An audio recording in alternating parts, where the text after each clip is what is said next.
দুনিয়ার মধ্যে যত কিতাব আছে কোন কিতাবই আল্লাহর কিতাবের সাথে তুলনা হয় না।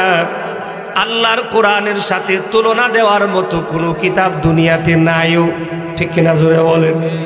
এজন্য আল্লাহর কিতাব ধরেন, আল্লাহর কিতাব ধরেন, আল্লাহর কিতাব পড়েন। যে মালিক এত দামি করে কিতাব পাঠিয়েছেন ওই মালিকের কিতাব পড়লে পরে আপনিও কিন্তু দামি হয়ে যাবেন। সুবহানাল্লাহ বলেন। ছোট্ট একটা ঘটনা আপনাদেরকে শোনাই। আল্লাহর এক বান্দা কোরআন পড়তে পারে না, কোরআনকে সে ভালো করে বুঝেও না।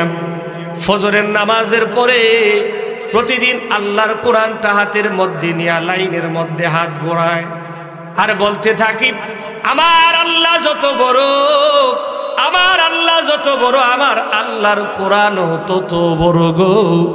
আমি আমি আমি কোরআন পড়তে পারি না, কিন্তু আমি আমার মালিকের কিতাবটা খুলে খুলে আঙ্গুলগুলো লাইনে লাইনে নিয়ে নিয়ে আমি খতম দিতে পারি। সুবহানাল্লাহ বলেন। ওই আল্লাহর বান্দাটা প্রতিদিন ফজরের নামাজের পরে আল্লাহর কোরআনটা হাতে নিয়ে এই কথাই শুধু বলে, আমার মালিক যত বড়, আমার মালিকের কিতাবটাও তত বড়। এই কথা বলতে বলতে লাইনের উপরে শুধুমাত্র হাতগুলো নেয়।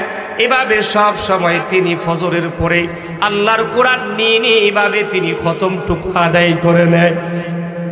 আল্লাহর বান্দাটা দুনিয়া থেকে বিদায় নেওয়ার পরে মসজিদের ইমাম সাহেবকে স্বপ্নে যুগে দেখালো, ও ইমাম সাহেব হুজুর, এই যে দুনিয়ার মধ্যে সামান্যটুকু ধনের মালিকও ছিল না, একেবারে জীর্ণ শীর্ণ ব্যক্তিটা, এই যে মারা গেল, ওই ব্যক্তিটাকে তো আল্লাহ পাক অনেক মর্যাদা দান করেছে।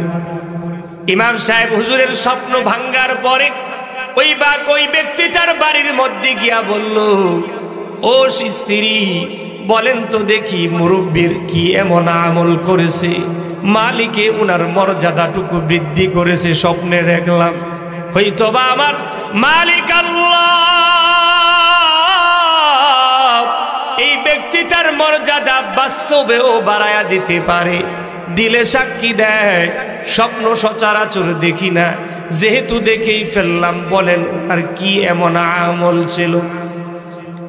স্ত্রী ডাক দেয়া বলে, প্রাণের স্বামী আমার, এই স্বামীটার তেমন কোনো আমল বলার মতো হুজুর আমার চোখে পড়ে না, কিন্তু একটা আমল আমার কাছে এত ভালো লাগতো, আমার হৃদয়টা দাগ কেটে নিত যে আমার স্বামী আল্লাহর কোরআন তেলাওয়াত করতে পারে না, 5 ওয়াক্ত নামাজ আদায় করে।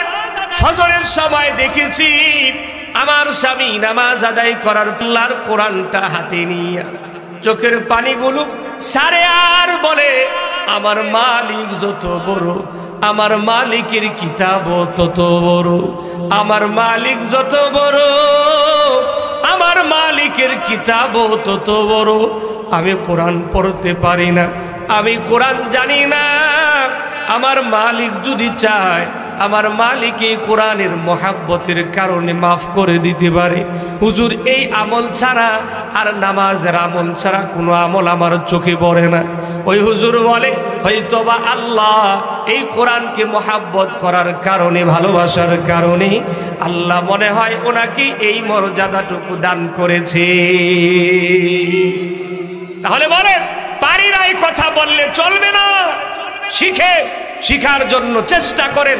মাদ্রাসায় পড়লেই শুধু তালেবে আলেম হয় না, আপনি এখন থেকে শিক্ষা গ্রহণের জন্য লেগে যান, এখন থেকে আপনি তালেবে আলেম হয়ে গেছেন। এবার শুনেন, একজন তালেবে আলেমের দাম কত। কোরআন শিখনেওয়ালা, হাদিস শিখনেওয়ালা কোন তালেবে আলেম যদি দুনিয়া থেকে বিদায় নিয়ে যায় শিক্ষারত অবস্থায়, আল্লাহ বলেন এই ব্যক্তিটা দুনিয়া থেকে বিদায় নিতে দেরি হবে, ওই ব্যক্তিটার মৃত্যুটা আমি আল্লাহ শাহাদাতের মর্যাদা দিতে দেরি করব না। শাহাদাতের মর্যাদা আল্লাহ উঠায়া দিবে।